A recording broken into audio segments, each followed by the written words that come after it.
नमस्कार, आप देख रहे हैं नेक्स्ट 9 न्यूज़ और मैं हूं आपके साथ दिनेश कुमार। राहुल गांधी विपक्ष का सबसे बड़ा चेहरा भारत देश में माने जाते हैं। कांग्रेस पार्टी के लिए काम करते हुए उनकी चुनावी सभाओं को संबोधित करते हुए राहुल गांधी को अक्सर आप प्रधानमंत्री नरेंद्र मोदी और बीजेपी पर हमलावर होते हुए देख सकते हैं।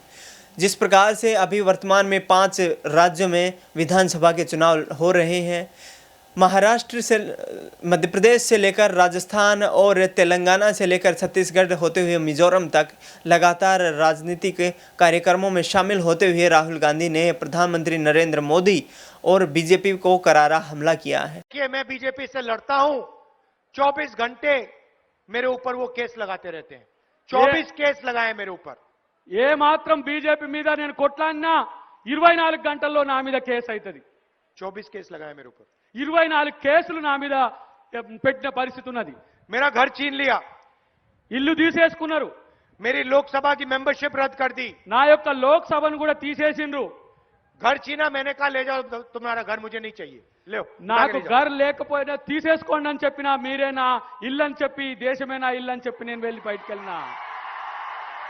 मेरा घर, ये तुम्हारा घर मुझे नहीं चाहिए। मेरा घर हिंदुस्तान के करोड़ों गरीबों के दिल के अंदर है।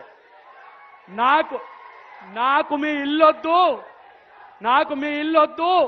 ఈ భారతదేశంలో ఉన్న ఈ కోట్లాది మంది ఇల్లు నావే, వాళ్ళ గుండెల్లో నేను ఉంటా అని చెప్పి రాహుల్ గాంధీ గారు చెప్పిండ్రు.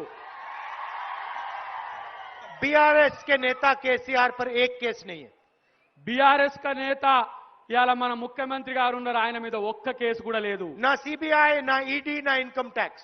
నా సిబిఐ లేదు, ఈడీ లేదు, ఇన్కమ్ ట్యాక్స్ లేదు. मेरी छाती पर 24 मेडल लगे हुए हैं। నా దాని మీద 24 కేసులు ఉన్నాయి. 24 केस है, मेडल है वो। నా మీద 24 కేసులు ఉన్నాయి. केसीआर की छाती पे एक भी मेडल नहीं है। కేసీఆర్ ఛాతి మీద ఒక్క కేసు కూడా లేదు. एक केस नहीं है। ఒక్క కేసు కూడా లేదు. उसका बीजेपी ने घर नहीं छीना। వాళ్ళనేం ఇంట్లోకి వెళ్ళి బయటికి వెళ్ళగొట్టలేదు. महल में रहते हैं। మహల్ మే ఉంటారు, రాజకోటల్లో ఉంటారు, గడిలలో ఉంటారు. వాళ్ళు उनकी एमएलए शिप रद्द नहीं की। వాళ్ళ ఎమ్మెల్యే మీద ఎలాంటి కేసులు కూడా ఉండవు. पूरी मदद केसीआर की नरेंद्र मोदी करता रहता है। పూర్తి మద్దతు केसीआर को नरेंद्र मोदी उन्नत। उन्होंने कहा है कि मैं लगातार बीजेपी और प्रधानमंत्री से सवाल पूछता हूं, चाहे रैलियों में सवाल पूछता हूं या फिर संसद में सवाल पूछता हूं, और मेरे से प्रधानमंत्री नरेंद्र मोदी डरते हैं और जिसके कारण वो सरकारी जांच एजेंसियों का सहारा लेते हैं। हाल ही में उन्होंने कहा कि मेरे ऊपर बीजेपी की तरफ से 24 मुकदमे लगाए जा चुके हैं। इससे पहले बीजेपी ने मेरे ऊपर मुकदमा लगाते हुए मेरी संसद सदस्यता को ख़त्म करने का काम किया है। उसके पश्चात मेरा सरकारी आवास जो घर था उसको खरीदने का काम ख़त्म करने का, मेरे से छीनने का काम किया है, जिसके बाद मैंने बीजेपी और सरकार के द्वारा आवंटित घर को भी छोड़ दिया था। तेलंगाना में चुनावी सभा को संबोधित करते हुए राहुल गांधी बीजेपी पर जमकर बरसे। उन्होंने कहा कि मेरे ऊपर 24 आपराधिक मुकदमे दर्ज किए गए हैं, लेकिन मैं डरने वाला नहीं हूं। मैं भारत के लोगों के लिए काम करूंगा, भारत के लोगों के लिए स्थायी और अच्छी मजबूत सरकार देने का काम करूंगा। मैं विपक्ष में बैठकर मजबूती से देश की जनता के सवाल उठा रहा हूं। इसी के अलावा राहुल गांधी ने बीजेपी और केंद्र सरकार पर हमला बोलते हुए कहा कि मैंने संसद से लेकर आम लोगों तक बीजेपी से सवाल किया कि अडानी के साथ आपका क्या रिश्ता है, लेकिन बीजेपी पूरे देश का पैसा, पूरे देश की गरीब जनता का पैसा सिर्फ अडानी जी को सौंप रही है और अडानी की संपत्तियों में दिन दोगुना रात चौगुना उन्नति हो रही है, जिसके लिए मैं लड़ता रहूँगा और अंतिम वक्त तक लड़ता रहूँगा जब तक बीजेपी को सरकार या केंद्र से शासन से हटाकर मैं ना फेंक देता हूँ।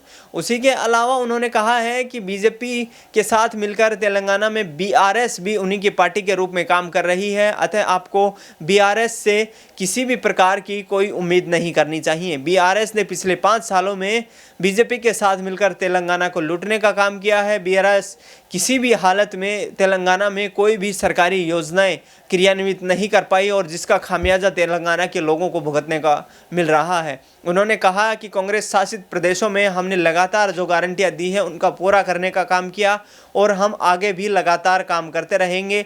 आप तेलंगाना में कांग्रेस पार्टी की सरकार बनाइए और तेलंगाना को प्रगति के पथ पर ले जाने का काम करें। ऐसे में राहुल गांधी की इस पलटवार के बाद बीजेपी की तरफ से हालांकि कोई अभी तक प्रतिक्रिया सामने नहीं आई है, लेकिन देखा ये जा रहा है कि बीजेपी पिछले कुछ समय से लगातार राहुल गांधी को जिस प्रकार से टारगेट कर रही है उसके आधार पर देखा जाए तो राहुल गांधी पर फिर से कोई ना कोई कार्यवाही हो सकती है। चलिए, तेलंगाना हो या मध्य प्रदेश, राजस्थान हो या छत्तीसगढ़, देश के तमाम बड़ी अपडेट्स के लिए आप देखते रहिए नेक्स्ट 9 न्यूज़। नमस्कार।